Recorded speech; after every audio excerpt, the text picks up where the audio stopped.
They were the most feared knights in Europe, disciplined, ruthless, unstoppable. But on one summer's day in 1410, the Teutonic Order met its end in one of the bloodiest battles of the Middle Ages. The summer of 1410 was suffocating, the air thick with the weight of destiny.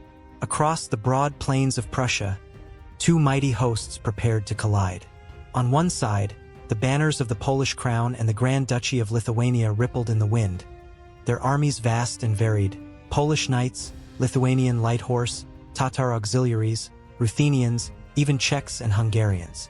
On the other, the white surcoats emblazoned with black crosses, the Teutonic Order, hardened warriors of Christendom, who had carved a state from blood and fire. Within the Teutonic camp near Grunwald, the mood was taut as a drawn bowstring. The Grand Master, Ulrich von Jungingen, stood tall in gleaming armor, his gaze fixed on the horizon where dust clouds marked the approach of the enemy. His knights trusted in his leadership, in their discipline, in the righteousness of their cause. Yet whispers carried through the ranks. The enemy's numbers dwarfed their own. Some said 60,000, perhaps more, against the Order's 20,000. Ulrich silenced the murmurs with a raised hand. "Brothers," he declared, his voice ringing across the camp, "we are the sword of God. These pagans and rebels come to defile what we have built. But steel is stronger than numbers. Faith is stronger than fear." Among the ranks stood young Conrad of Thuringia, his first great battle before him. His surcoat was too large, his sword newly forged, but his heart burned with zeal. Beside him, older brother knights tightened their grips on lances, muttering prayers. As dawn broke, the horns sounded. Across the fields, the enemy arrayed in a glittering sea of color: red Polish eagles, the jagged columns of Lithuanian cavalry, banners that seemed without end. The earth itself trembled under their weight. Conrad swallowed hard, whispering to the knight beside him, "Can we truly stand against them all?" The older man's eyes never left the horizon. "We are Teutonic Knights. If we fall as martyrs. That is enough." The sun climbed higher, merciless, glaring down upon two armies about to shape the fate of nations. And in that searing light, the Teutonic Order prepared for its last stand. The morning of July 15, 1410, dawned scorching and bright, the kind of day where even steel seemed to burn against the skin. Across the fields near the villages of Grunwald and Tannenberg, the banners of war unfurled like sails upon a sea of men. The Polish and Lithuanian hosts stretched across the horizon, their numbers staggering. Knights in polished mail, horsemen in light armor, archers, spearmen, and wild auxiliaries whose cries pierced the air like savage drums. From the Teutonic lines, the sight was both awe-inspiring and suffocating. Their white cloaks with black crosses stood in stark contrast to the rainbow of colors opposite them. Orderly ranks, disciplined silence, and the gleam of master-forged armor gave them the bearing of an iron wall. But walls can crumble. Grand Master Ulrich von Jungingen rode forward upon his destrier, his banner fluttering above him. His visor was raised, his face pale but resolute. With him were the highest dignitaries of the Order, the Marshal, the Grand Commander, the Great Hospitaller, men whose names carried the weight of centuries of crusades. Behind him, rows of knights bowed their heads as priests blessed them, chanting Latin prayers that floated eerily over the fields. The air smelled of incense, sweat, and oiled steel. Conrad of Thuringia clutched his sword to his breast as the blessing washed over him. He felt both smaller and greater than he ever had before, a single soul in a sea of faith. Across the plain, the enemy moved. At the heart of their host flew the great banner of Poland, the white eagle on a red field. Beside it, the Lithuanian columns shifted, their dark riders restless. At their head, King the Ladislaw Jagiello, tall and calm, watched like a hawk from a hill, while Grand Duke Vytautas, fiery and impetuous, urged his horsemen to the front. A hush fell over the plain, a silence deeper than prayer. Then came the first sound, the clash of drums, the blare of horns, the shouts of men calling to God, to saints, to ancestors. The banners dipped, the signal was given, and with a roar like thunder, the Battle of Grunwald began. The Lithuanian light cavalry moved first, their riders sweeping across the plain in a whirling storm of hooves and dust. They screamed their battle cries, sharp, guttural sounds that chilled the marrow, and loosed arrows as they rode, a black cloud arcing toward the Teutonic lines. "Shields!" came the command, and the order responded as one. Wooden pavises and steel plates rose, deflecting most of the storm. Arrows rattled and snapped, but the wall held. Behind it, the knights tightened their grips on lances, teeth gritted, waiting for the moment to strike. Conrad's heart hammered in his chest. The world had narrowed to noise and motion. The whistle of arrows, the scream of horses, the pounding of blood in his ears. He thought of home, of quiet fields in Thuringia, of the monastery where he had trained. All that seemed like a dream now. Here, there was only the dust and the enemy. Then came the order, "Forward!" The first wave of Teutonic Knights spurred their destriers and surged from the line, lances leveled. Sunlight blazed off their armor, dazzling like a wall of silver. They slammed into the Lithuanian riders with brutal force. Men and horses flew, spears shattered. The air filled with the sound of screams and metal tearing flesh. Conrad felt his own lance strike true, jarring his arms as it pierced through a rider's chest. The man toppled backward, lost in the churn of hooves. Conrad barely had time to draw his sword before another horseman came shrieking at him, blade raised. Their swords clashed, sparks flying, the rider's face twisted with rage. Conrad drove his blade into the man's shoulder and shoved him off his horse. The field dissolved into chaos. Lithuanian horsemen wheeled and darted, loosing more arrows, while Teutonic Knights fought to break their formations. For every rider struck down, another seemed to appear, darting in with speed the heavy knights could not match. Still, the Teutonic lines held firm. The discipline drilled into them for decades bore fruit now. They fought not as individuals, but as a machine of war, each knight trusting the brother beside him. And above the slaughter, Ulrich von Jungingen's banner still flew, steady as a beacon. But the day had only begun, and the storm was far from spent. The Lithuanians pressed hard, circling, firing arrows, then melting away before the knights' lances. For a time, it seemed they might wear down even the iron discipline of the order.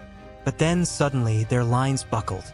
Riders turned their horses, wheeled, and galloped back toward the woods, their banners streaming behind them like tattered wings. A roar went up from the Teutonic ranks. "They flee! The pagans flee!" Conrad, panting beneath his visor, felt a surge of savage triumph. He could see the dust rising from their retreat, hear their panicked cries fading into the trees. Around him, brother knights raised their swords, shouting victory. But Grand Master Ulrich's face remained grim. He raised a gauntlet hand, his voice sharp. "Hold! Do not break ranks. Do not give chase." Too late. Already, waves of knights had spurred forward, eager for glory, hungry to finish the rout. Their heavy destriers thundered across the field, lances lowered, banners snapping. They plunged after the Lithuanians, vanishing into the woods in a storm of dust. Conrad watched them go, his excitement faltering into unease. "Why retreat so soon?" he muttered. The older knight beside him, visor lowered, spoke with quiet certainty. "It is a trap." Moments later, the truth revealed itself. From the treeline, Lithuanian horsemen wheeled suddenly, their ranks intact, their bows drawn. Arrows poured forth in a deadly storm, cutting into the overextended Teutonic Knights. Those who pressed deeper found themselves encircled, swallowed by riders who struck with sabers and lances before vanishing again into the trees. The field that had seemed a victory now seethed with chaos. Screams rose as armored knights were dragged from their saddles, horses fell shrieking, and banners toppled in the mud. From his hilltop, Grand Duke Vytautas raised his hand and cried out, his voice carrying like a trumpet. "Now!" From the wings, fresh Lithuanian and Tatar cavalry surged forward, striking at the exposed flanks of the order. Conrad tightened his grip on his sword, dread settling in his gut. What had looked like triumph was dissolving into disaster. And far across the field, the Polish banners began to move at last. The true Battle of Grunwald was only beginning. The trap had been sprung, and while the Teutonic Knights struggled to extricate themselves from the Lithuanian ambush, the ground shook with a deeper, heavier thunder. From the Polish lines, the great host began to advance. Banners rippled like flames.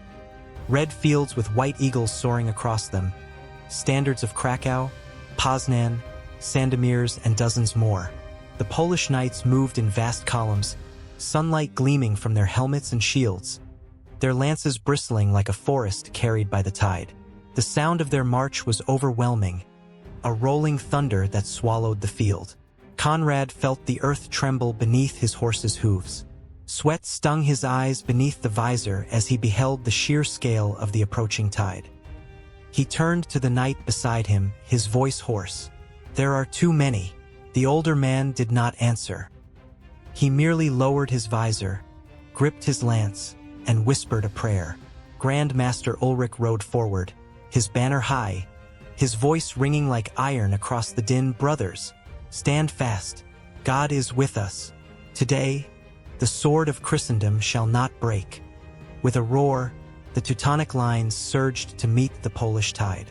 Lances couched, hoofs pounding. The two armies crashed together in a cataclysm of steel. The impact was beyond imagination. Lances shattered like kindling. Horses screamed as they collided chest to chest. Men were flung from saddles, crushed beneath hooves, or impaled on splintered wood. The sound was a storm of iron and flesh. Conrad's lance struck a Polish knight square in the chest, snapping in two with the force. He drew his sword and swung wildly, sparks flying as blade met blade. Around him, the order fought with grim determination, every knight a fortress of steel. But the Poles were relentless. Their numbers seemed endless, pouring fresh waves into the melee. For every knight Conrad struck down, two more pressed forward, their banners driving like spears into the heart of the order. Above the chaos, the Polish royal standard soared, untouchable, a beacon for their vast host. And in that moment, Conrad understood the truth. The Teutonic Order was not fighting men alone. They were fighting a nation, an idea, a tide too vast to stop. Yet still they fought, and still they refused to yield. The battlefield had become a maelstrom of steel and blood. The Lithuanian feigned retreat had scattered whole companies of the order, while the Polish knights pressed harder with every passing moment.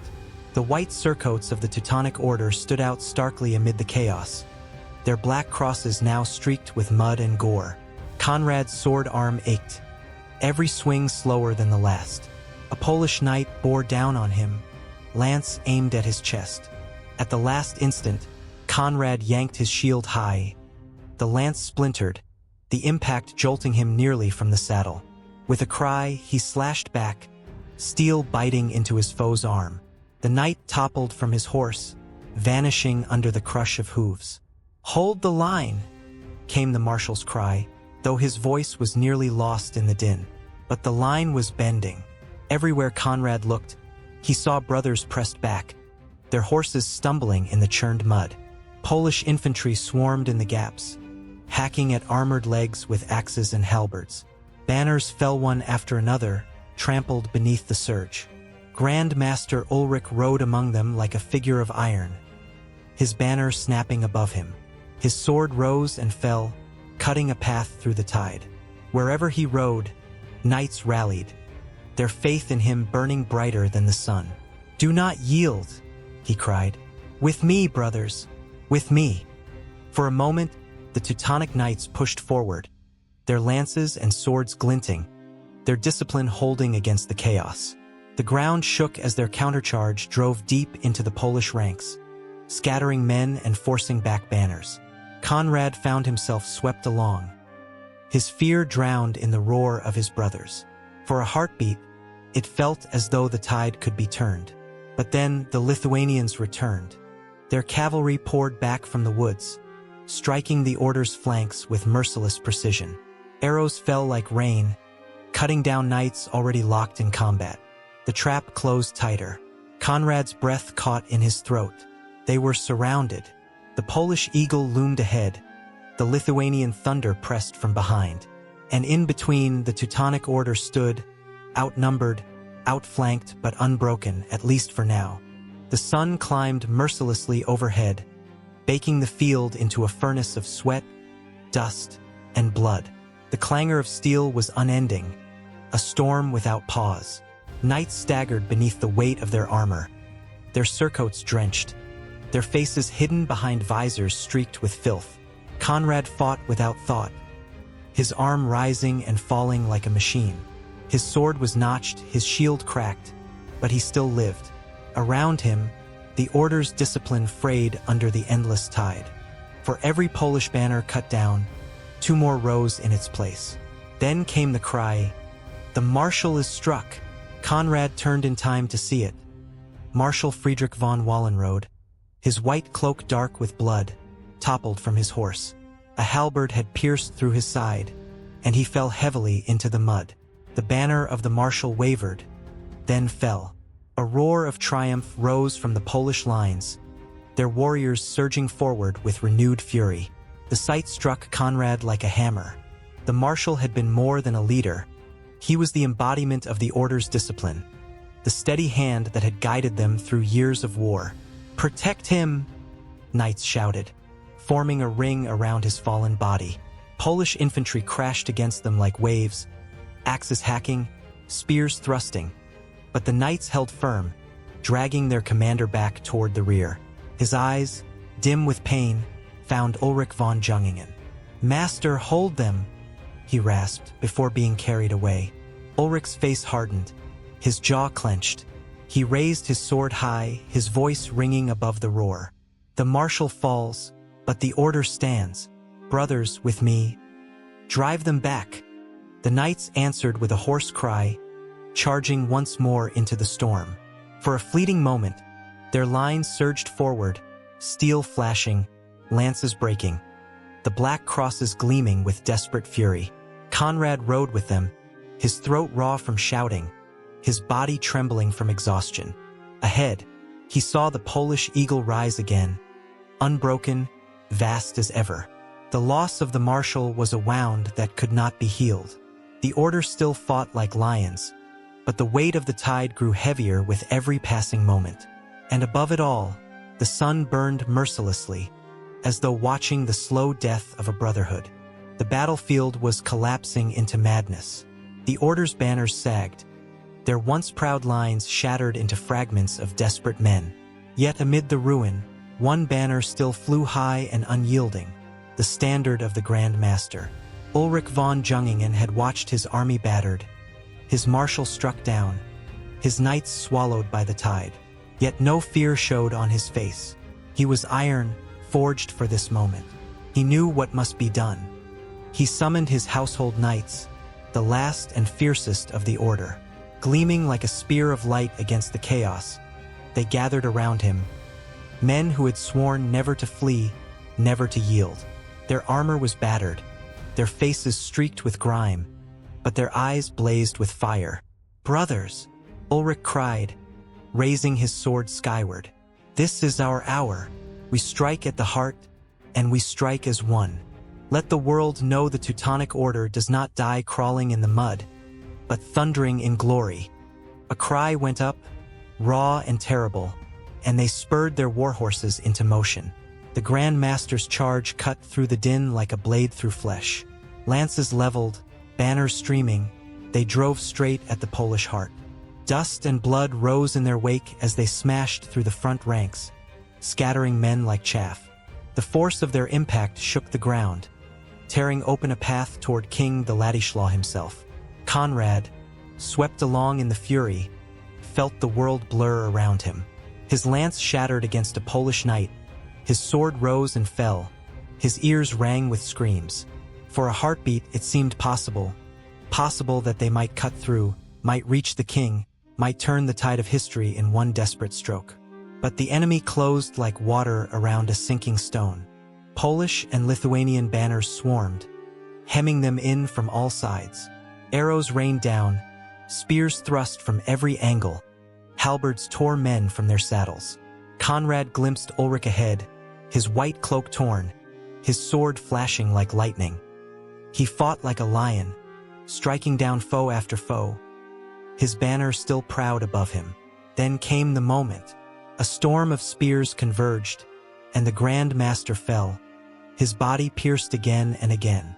His banner wavered, dipped, and vanished beneath the press. A silence seemed to fall within the roar, a silence of finality. The heart of the order had been struck down. The fall of the Grand Master spread like fire across the battlefield. Men who had fought with fanatical discipline now wavered, their cries turning from defiance to despair. The Black Cross, once a symbol of iron faith, trembled against the weight of the eagle and the chase of Lithuanian horsemen. Conrad reeled in the saddle, his sword slick with blood, his breath ragged. He had seen Ulrich's banner fall, had seen the master himself disappear beneath the swarm. Around him, brothers fought with the desperation of men who knew the end had come. Their lances were gone, their shields shattered, yet still they swung swords and axes, striking until arms failed. "Stand fast!" one knight roared, his voice breaking with grief. "For the cross, for the order." But the tide would not be held. Polish infantry pressed in, axes biting through helmets, halberds dragging knights from their horses. Lithuanian cavalry darted at their flanks, loosing arrows into every gap. The once proud wedge of the order fractured, splintering into isolated knots of men fighting alone, back to back, surrounded. Conrad found himself cut off with only a handful of survivors. They had retreated to a small rise, their banners tattered, their shields raised in a ragged circle. The enemy closed in like wolves, jeering, shouting their triumph. "Will we be remembered?" Conrad thought. "Or will we be forgotten in the mud, nameless among the thousands?" Polish knight rode forward, his banner streaming. "Yield!" he shouted. "Yield, and you will be spared." Silence hung for a moment. Then an older Teutonic brother spat blood into the dust. "We do not yield." The circle tightened. Swords lifted for the final time. The enemy surged. Steel clashed. Shields splintered. Men fell screaming. Conrad fought until his arms felt like stone, until blood ran down into his eyes. He saw brothers fall one by one, swallowed by the tide. And above it all, where once had flown the proud white banner of the Teutonic Order, only tatters remained, trampled into the earth. The cross had been broken. By late afternoon, the plain of Grunwald was no longer a battlefield but a grave. The roar of war had faded into groans of the dying, the caw of crows circling hungrily above, the distant crackle of fires. The ground was churned into a swamp of blood and mud, strewn with shattered lances, broken shields and bodies in the thousands. Among them lay the flower of the Teutonic Order. The Grand Master Ulrich von Jungingen, the Marshal, the Grand Commander, all struck down. Banners of the Black Cross lay crumpled in the dirt, their proud cloth shredded and soaked red. The invincible brotherhood of crusading knights, who had once carved a state with sword and scripture, had been broken in a single day. Conrad of Thuringia drifted in and out of consciousness. He lay among the fallen, his armor dented, his body pierced with wounds. Around him, the survivors of the order were dragged away in chains, their faces hollow, their white surcoats stained beyond recognition. Above the carnage, the victors raised their banners. The white eagle of Poland soared proudly, gleaming in the dying sun, while the Lithuanian standards whipped in the wind like flames. The Ladislaw Jagiello and Grand Duke Vytautas rode among their men, their victory total, their enemy humbled beyond recovery. Conrad forced his eyes open one last time. He saw crows descending upon the field, the horizon red with fire, the cross of his order trampled underfoot. A whisper left his cracked lips, unheard by any but God. "Forgive us." Then he closed his eyes, whether into death or the long darkness of captivity, he did not know. The Battle of Grunwald would be remembered for centuries as the day the Teutonic Order was broken, the day the tide of history turned. Not for kings alone, not for banners alone, but for the countless nameless men whose blood soaked that plain. And as night fell, silence claimed the field, broken only by the wings of carrion birds, witnesses to the end of an age.